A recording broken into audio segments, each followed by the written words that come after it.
Welcome back. You're still watching the game on News Central TV. It's time to go straight to the African Cup of Nations in Morocco. It's a build-up to Nigeria's quarterfinal clash against Algeria. Let's also let you know that Nigeria has officially turned its attention to the quarterfinal clash against Algeria as the Super Eagles held their pre-match press conference in Marrakech. Now, head coach Eric Sékou Chelle and forward Osimhen were represented at the media briefing, getting questions from journalists, talking about the game on Saturday. And interestingly, this will be the first time we're having a different player aside Wilfred Ndidi. Maybe the journalists, who some persons have been complaining that Ndidi is all the person they've been bringing. Why not try other players in the team?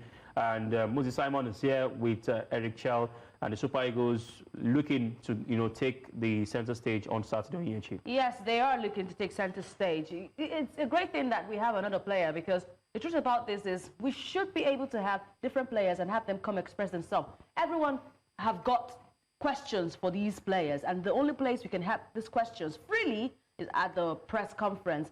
And now that we hear that Coach Shell there's been a journalist blackout, media blackout, and Coach Shell wants total concentration. They were supposed to have a media parley. We hear that the media parley was cancelled abruptly because they know that journalists will ask the unpaid bonuses question. I'm sure they will do that at this press conference, but it's a great thing we have with Osimhen and preparation on the way for that quarterfinal clash against Algeria. All right, Onyechi, also, we know that the ministry, the Nigeria Sports Commission, also the federal government have also been working hand in hand to ensure their bonuses come before Saturday. They're using X to make announcements. Because they know the power of X. And, the finance minister. Exactly. And we also hear allegedly that the captain had promised that if their bonuses do not arrive before Saturday, he would personally foot these bills. And I don't know how... That begs for concern, favor, because I do not know how you want to be a captain and you want to be Jesus at the same time. Be one. Well, maybe he's taking a cue from what Mikel Obi has done in the past during the Olympics when he... So if that money was a chicken change, I'll call it chicken change at this time, because if you can foot the bill, why fight? Why tell the players to fight? Why are the players fighting if you can foot the bill? Because it should not be his responsibility to foot the bill. Okay. So it's a case where... You are killing the intention of sending the message to the NFF. I understand. And you're a captain. But I think sorry to cut you short. Onyechi, why you also said that? What if it's the case of when Nigeria goes on to win against Algeria, he'll probably come out and say, I ensured this happened with the boys. I had to push them also. Because now, fast forward, or let's take our mind back. Troost-Ekong had the same issue. Well, Ndidi was in the team, and he looked like he's financially stable. He didn't come out to say, Troost-Ekong, let's help ourselves, let's handle this, and let's put it out. But Troost-Ekong had to come out in that manner that he came, and then all of a sudden, the captain matches with Ndidi, and he's saying he wants to pay if the monies do not arrive. And the question now is, the NFF has said, and the NSA has said, the money is going to drop soon. The process of dropping has been explained, and then we're getting another, information that you want to foot the bills. Is it a case of, is it? I don't know if I should let Damiloji for this one. Yeah, I think it could simply be a case where Ndidi is trying to be very tactful. We know that as this news, even though, of course, it's reports, a lot of people are beginning to look at the Nigerian authorities and say, not only are you owing players money, you're making a situation where other players have to start saying, maybe I'll dip into my own pocket, and it leaves a very sour taste in the mouth of the average fan, and then the Nigerian authorities now have to look at themselves a second longer. So maybe that's just it for Wilfred Ndidi. Yes, we know that he's doing well for himself. A lot of those players are not as buoyant financially as Ndidi, so he sees it as a privilege. Yes. A lot of those players are not... I'm going to clock that one. I do not agree with that statement. How many of them have played at the level that Ndidi has played? Interesting. How many of them? Ademola, Lookman? I did not say there is nobody. Victor Osimhen, Ademola, Lookman. So is it the likes of Bruno Onyemechi? Is it... this is really a topic of conversation. Is it Francis Uzoho? Wow. Is it... No, I'm giving you... Is it Stanley Nwabali? Interesting. All these names for me now. Is it Rafael Onyedika? Is it... This is C-finish. Total C-finish. The truth of the matter is, there are players who are in a better financial position than others. And maybe that's just what Ndidi is looking at, and he's what if he's looking at this from this angle? Now, he has been told to go talk to the team so they can train. Yes. He has to say something. He has to be able to be accountable for something. Guys, go train. We'll play the match. please play the match. When we play the match, if they do not offset this bill, I go run now. Okay, all right, just some update now. Okay. I mean, for some persons who were at the press conference, they said when they asked him about the bonus, he said his job is to stay focused. That's for Eric Chelle. My job is to stay focused on the pitch. What happens outside of the pitch? If you have questions, you can ask my federation. Eric Chelle on the bonus issues leading to the game against Algeria. Now I see the play of not bringing Wilfred Ndidi to that press conference. I see the play. I don't know if you understand me. He's the one who says, let's play this game. If the monies are not paid, I will pay it. Why didn't you come to the press conference so you can't tell us? So that you can answer questions officially and we don't behind reports say now what you just read to me right now, so that you know the funny thing, play the game. You know the funny thing, I think the media sometimes were being disrespected. You know, for instance, we have been owed bonuses. You come to the media, they've not paid us. Processes and confirmations about payments, you keep it to yourself. AFCON was quick to come out and say, this is happening. Eventually, when the monies arrived, I mean, it took him a while after it had gone viral that, oh, they've received their monies for the playoffs. I think it's also good that when you complain, when the issues have been solved, you come out and say it has been solved. Yeah. Because now we don't know if the monies have arrived. They say it will arrive before Saturday, and today is Friday. I know the NFF will communicate, but the players also should be able to, you know, if they have the chest or they have the liver to say, we have not been paid, they should also have that liver and courage to say, things have changed. Because a lot of persons have looked at Nigeria. Every time we go into a competition, we always have issues with bonuses, we always have issues with monies not being paid as I went due. Some have attributed it to no communication at all. But this particular board have said they always communicate, you know, how these monies will be paid. But another person is saying maybe, just maybe, if they don't get past Algeria and the monies are not being paid. So we better collect our money now and then avoid if anything happens. And you know one thing, I think these players are having a foresight. They know, just Nigeria, let's see that Nigeria wins this cup. Let's not rule them out of lifting this trophy. Once you're in the quarterfinals, you're in with a chance. Thank you. Favor, Damiloju, they lift this trophy. At the end of it all, you know, they would get a lot of gifts. True. And they will be promised a lot of gifts. But last one was redeemed under a year. As a man, if I'm allowed to use that word, as a man, they know that when these guys get these gifts, bonus is just the least of their concern. Don't you think? And also, you know, a win is a win for also the federation, not just about the players, because I mean, the federation persons will get to keep their roles. I mean, the election is coming very soon, later this year, to be like a yardstick for a reappointment or re-election for the Guso board. So it's a win-win. That's why they're also galvanizing the players to win, because it makes their job very easy. Especially for the National Sports Commission. So I think, and also CAF, the monies have been increased for the winner of the AFCON. So you have more monies to, you know, spread across different national teams. And we're also saying that the NFF needs to be independent. I mean, not every time you go to the federal government, not every time you go to the federal, there also needs to be accountability and saying, this is what we have in our coffers. If you're going to add as a federal government, you're going to add maybe just minute of whatever it is. So we also need a federation that's independent. Check other federations in the world. I mean, not everybody solely depends on this. I'm not talking about maybe Africa, but some parts of Europe, we see bonuses being given to charity. I mean, it's here that it's in this part of Africa that we really hammer on these bonuses are given to charity, because they know that, you know, at the end of the day, there are other things they, you know, benefit from these persons and these bodies. So we need a federation that would go out for sponsorship and also get to be funded, you know, here and there. So I think that's what will play out, of course, ahead of the game on Saturday. But on Yecho Barrow, it's going to be a repeat of the 2019 semi-final. Yes, we will not let that thunder strike a second time. I understand that we have our correspondent, my colleague Udoka Njoku, who is live in Marrakech at the moment, just wrapped up that press conference heralding Nigeria's encounter against Algeria. Udoka, Udoka, Udoka. How many times have I called you? With thunder strike a second time in Marrakech. Bring us up to speed from that pre-match press conference. What has Coach Shelle and Daddy Simon said heralding this encounter in the quarterfinal? Thank you very much, Nyechi. Of course, the press conference just finished. About a couple of minutes' time, we'll be having Algeria train ahead of that game against Nigeria, talking about the quarterfinal clash. But of course, it was an interesting press conference, and for Eric Sékou and Moses Simon, they were quite optimistic ahead of this game. And Moses Simon said, look, we have put 2019 behind us. We're looking forward to this one, and we are here to win. We are not going to try to win this game.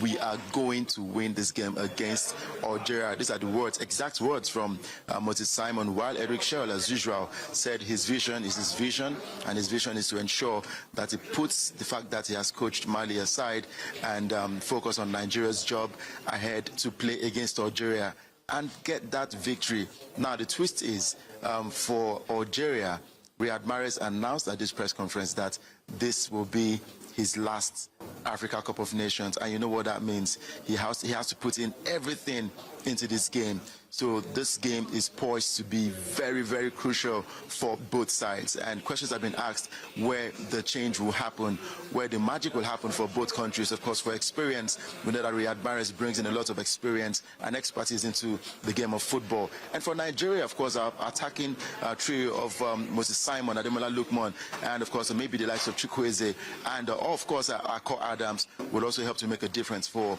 Nigeria. So we should be getting ready for an epic encounter.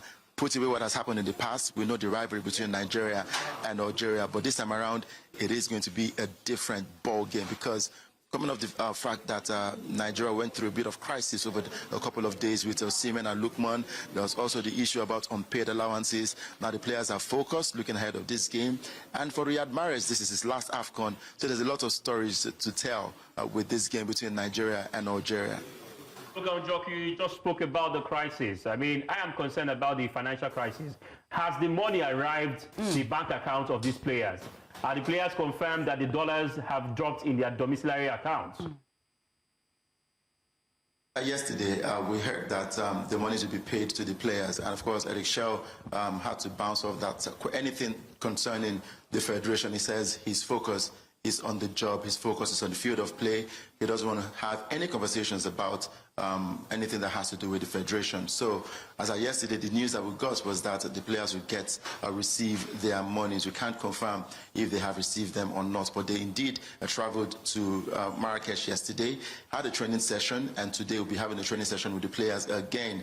But we might get feeders from the players if the monies have been paid or not. All right, I understand that one man is ready to play Jesus in this team, and that is the captain of the side, Wilfred Ndidi, who says, according to reports and according to a tweet that was made public by a sport journalist, Shino Keleji on X, he says that Wilfred Ndidi, as I understand by reading that tweet, that he's ready to offset the bills if these monies are not sent before Saturday. I know Wilfred Ndidi was not at the press conference, pre-match press conference. What do you hear, Udoka? Can you confirm to us that Ndidi did say that he will put himself on the line if that money doesn't drop before Saturday? You know, for a couple of days, social media has been carrying different stories about the Super Eagles, and this is exactly the distractions we were talking about. Let the players focus on this game at hand against Algeria. Whatever stories we're hearing on social media, let's put them aside. The other day, we heard about Victor Osimhen, who threatened to leave camp and drop his accreditation. But of course, Victor Osimhen is in camp with the players, so I think we should drop every distraction on social media, anything concerning the Super Eagles, and focus on this game against Algeria, because there are so many stories on social media currently ongoing. Some are also saying that Ademola, Lookman and Victor Osimhen are not in good terms, and I'm wondering, you are not in the team hotel with these players, so allow them focus on this game against Algeria. But like I said yesterday, we didn't hear anything about what Wilfred Ndidi said. Udoka, I beg your pardon. I would love you to confirm to us, because you see this team one-on-one live there in Marrakech. So just tell us what you see. Yeah, of course, from what we saw yesterday, it was a lot of bonding between the players and nothing negative from what we saw yesterday, from their arrival to when the Moroccan troops welcomed them at the hotel, Savoy Hotel, up until their training. We didn't see any form of negativity from the players. Yes, Moses Simon was the one who attended the press conference today alongside the coach, Eric Sékou, but we did not hear anything about Wilfred Ndidi. Of course, nobody asked the question about Wilfred Ndidi not being a part of the press conference. So there's nothing negative from what we saw earlier today at the press conference. And looking forward to the training as well. If I notice anything negative, definitely I'll let you know. But so far, so good. I can't sense any negativity from the players. Well, interesting, Udoka. I mean, you are optimistic. I mean, it seems everything is well in the Super Eagles camp. I hope we don't have any complaint going forward. But what are the, do we have our fans, the locals who are around Marrakech? Are we going to see the same supportership or even more compared to what we had in Fez, in Marrakech? Definitely favor. Marrakech is bigger than Fez. The stadium here is way bigger than Fez, and I'm expecting a lot of Nigerians are here in Marrakech, so I'm expecting loud noise or bringing the noise to Marrakech, and they will definitely feel the heat and noise here in Marrakech. I'm sure a lot of fans will make it down. Now, report has it that a colleague of mine wanted to get a ticket for the game, and he heard that the tickets have been sold out. We don't know if the Nigerians are more or the Algerians are more, but be sure that the stadium will be packed full with a lot of supporters for the Super Eagles, and also Moroccans supporting the Super Eagles as well. All right. Marrakech, Stade de Marrakech, will be one of the stadiums that have been listed to host the 2030 World Cup matches. Udoka, have you been able to sample the stadium? Tell us what feature you see. Tell us what's so special about the stadium that makes it listed as one of those that would host matches in 2030. Onyechi, I'm sure you don't want me to start talking because I would throw Nigeria Stadium under the bus. Go ahead. We have a long way to go when it comes to facility. We have a long way when it comes to organizational skills right there in Nigeria. Just coming into the stadium right here in Marrakech, we could see the beauty, a lot of space, training pitches, several training pitches that we've seen so far coming into this stadium. Well organized, so you can tell it is a FIFA standard stadium. This stadium can actually host a World Cup game, no doubt about that. And Morocco, when it comes to football organization, they surely know how to arrange a football tournament. And at the train station, you would see where they have their logo, the Kingdom of Football. You have no doubt that these guys know exactly what they're doing. And if you ask me, I'd like to be reporting from here, not somewhere in Teslim Balogun Stadium. All right. I don't think I can bring that your wish to fruition, but please, can you, when you return back to Lagos, make sure that all you have told me about the stadium, I'm already putting that in my imagination. Let me see. Thank you so much, Udoka. Keep covering the Super Eagles. Keep reporting from Morocco. Not stay in Morocco. All right, let's move away from that quickly. We are pressed for time at this time, but we need to tell you the games that are on parade today. Mali will rely on resilience and belief when they face heavily favored Senegal in today's encounter for the quarterfinals. So they will be the first teams going up in the quarterfinal of the 2025 African Cup of Nations. Mali, Senegal, two physically poised teams. Agility, top-notch. Physicality, top-notch. And the mastermind. You know that both teams, they are not in their developing era. True. They are up there. What is the odds? What are the odds today? Senegal against Mali. I think for me, on paper, obviously, Senegal are the favorites, but Mali are reminding me of what Portugal did in 2016. They've not won any game in regulation time, and they were able to knock out Tunisia, which, even though it was a close matchup, a lot of people would have expected that maybe Tunisia would just have edged it. I think Senegal need to avoid going into extra time. They need to get the first goal in this game and kill off the tie. The longer this game is goalless or is in a drawn state, the more confident Mali feel like they can pull up yet another upset. Well, upsets are bound to happen, but I know for sure that for Mali, they have Bissouma in the team. I mean, Senegal, yes, they have quite interesting players in the side. I'm just young players. I'm also scared for Mali. They are fond of getting red cards. I hope they don't get red card. They played 10 against 11 against Tunisia. Hopefully this time around they also, tell themselves to be cautious. And let's not forget the last AFCON, Mali did come close towards getting to the finals. Although Côte d'Ivoire, and then remember that that's when. How will I forget? I mean, so we're having one eye on them. But Onyechi Obaro, Cameroon against host nation Morocco. That's a big one. A feisty one indeed. The host nation will want to make sure that they are worthy hosts, and they don't allow Cameroon just taunt the whole campaign that they've had so far in this competition. And you know that the fans from Morocco are not friendly at all. No. If they do not get this one against Cameroon who are physically poised also. Young talents over there. They parade a man. Yes, Morocco parades Achraf Hakimi, who has been very pivotal for them, and the likes of El Kabi. But also Cameroon, they don't have star players like that. They have Mbeumo, who leads, of course, but not as No, you won't compare all the players to I mean, that of Morocco. well, Brahim Diaz and El And let's Kabi look at the coach. and who again? A coach that has taken Morocco to the semi-final of Well, the World semi-final, Cup, and a coach who just started charity with begins a at team. home. I mean, charity begins. I believe you start from home before talking about outside. So for the home side, Cameroon, they've all got more trophies. They've been former champions. They've got more trophies than Morocco. Morocco has only one trophy in the African Cup of Nations. Yeah. So I think what we saw in Morocco against Tanzania, I mean, in the round-offs, if they bring that kind of game against Cameroon, then they should forget it. They should forget this campaign going to the final, because the truth is, Cameroon are those people that would take every single mistake. If they can go past Hugo Bruce, South Africa's Bafana. They don't care if you're the host. They will take you down. Please, Morocco, just beat Cameroon. I'm tired of Cameroon in the AFCON. So you want us to go against I Cameroon? need Cameroon out. I need Cameroon out because, well, of course... Damiloju has been tilting towards the North Africans. And he's wearing green. Algerian green. And he's wearing green. Morocco kind of... See, the truth of the matter, Favour and Onyechi, you know our history with Cameroon at the AFCON. And the last history I remember, Nigeria defeated Cameroon at the last AFCON. I don't want Cameroon. It was quite easy for Nigeria. It was easy, an easy one. Easy peasy. Well, interesting one, but I think Damiloju needs to also tell Super Eagles to win Algeria first. Yes. Before dreaming of Morocco or Cameroon.